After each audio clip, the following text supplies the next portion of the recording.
Welcome back for those of you who like to see free-to-play content. And I just wanted to show you a replay that I did with a clanmate of mine. And it was a very good battle, so let's just jump right into it real quick. And he's actually using some type of Royale Giant deck. I just started trying an Xbow deck just for fun to see what I could pull out with it. And his deck is a proven deck. I've only used this deck against him as a friendly battle, so I don't know how it would do for you guys in the real world battles. Remember, I am a free to play player, but this is tournament standard, so all common cards will be level 9 and everything's capped as where it should be. So I started off with my barbarian split and decided to use my Xbow, trying to go for the tower. I figured he would have some air units there, so that's why I dropped off those. But he does have a fireball, so I have to take that in consideration. And he does have those tanky princes. That's the problem with those princes. They're really, really tanky, and they could take a lot of hits while doing nice bit of damage too. I'd like to also keep in mind and let you guys know that this deck has no legendary cards. So if you have yet to get legendary cards, they are few and far in between. You know, you have to be playing for a while before you actually can get one. So this is a deck you could probably use, and on probably lower levels would be a little bit better. I can upgrade my Xbow probably to a level 3, which I haven't done yet. Maybe I'll think of doing that if I stay with this deck. But my opponent is Durden, and he is sporting some decent level cards there, including the legendary card Ice Wizard.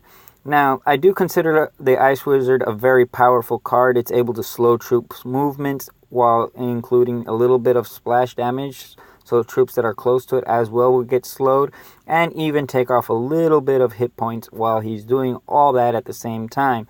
I used to use the poison as a counter to also slow troop movements, but now it does no longer do that, so I've actually not been using the poison anymore. So here he goes again with the Royale Giant and the Prince, and that's his push. I decided to use the Barbarians, but he does have that Bomber in the back, which does a lot of damage to the Barbarians. So I'm going to decide to counter with the Xbow. And check it out, it hit only once or two, very little damage on the tower. I decided to use my Miner and see if I could sneak that in.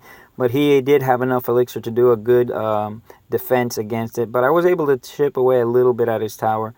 And since he does have that tanky unit, I decided to drop off my minion horde and I wanted to take out a little bit more. I thought I was going to do a lot more damage. My fireball is only level 6 at this time. I also have the opportunity to upgrade, but I haven't done it yet. So, you know, I'm just letting the battle flow, and we're actually doing pretty good damage. It's almost even. He is above just a tad. Right now it's 800 to 700 on our towers, but he's got a good push coming. So I'm going to try to counter this push here.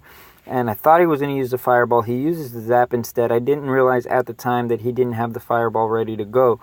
But I know he does, so he's probably going to use that. And I did another mistake there. Again, I put my wizard way too close to the Xbow, and he was able to get a hit part of my wizard as well. It would have been better if I put him to the other side of that lane and just let him go after what I wanted him to go after, but that didn't happen. So anyway, so he's gonna keep going with his counter push. So he zapped. We're almost dead even. I figured I could sneak something in here. I tried sneaking in the Miner, but he did seem a little bit prepared. That Ice Wizard slowing down the Miner is just brutal.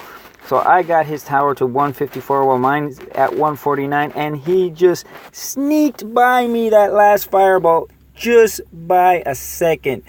So he said oops, but we're good partners, I don't mind, and in our chat we went in, said that was really close, and you could probably see that now. It's right there, it says that was close. So yeah, that is really good. But I think I need to see, I got my fireball on level 6. I think I may have to do it on a level 7 to be able to completely take out a level 7 musketeer. And that would be decent. It's still within the standards and the tournament standards, and then it would be a pretty good deck. Everything else is tournament standard in this deck except for the archers, which are level 9, and I'm debating maybe I should use some other card for that. maybe a 2 elixir cost card, and maybe that would be the minions or the spear goblins. I'm not exactly sure. Spear goblins, minion would be 3, so it would be the same, and mines are level 10, so capping that to level 9 in tournament standards, not gonna be too good. So I guess, you know, that's the replay I wanted to show you guys. It was really close call at tournament standards. We are good clan mates, so it was really nice, and I did get his permission to show it. So, you know, if you guys want to do a shout out to the clan, or you want to come visit us or look at us, we are Soaring Eagles. We're a very small clan. All of us are free to play, and you know, we're not up there. I haven't hit legendary. I think our clan leader just made legendary this week, so kudos to her. And, you know, we're doing good. So anyone who wants more free-to-play content, just hit the like button below, and I'll keep creating more videos. So see you guys later.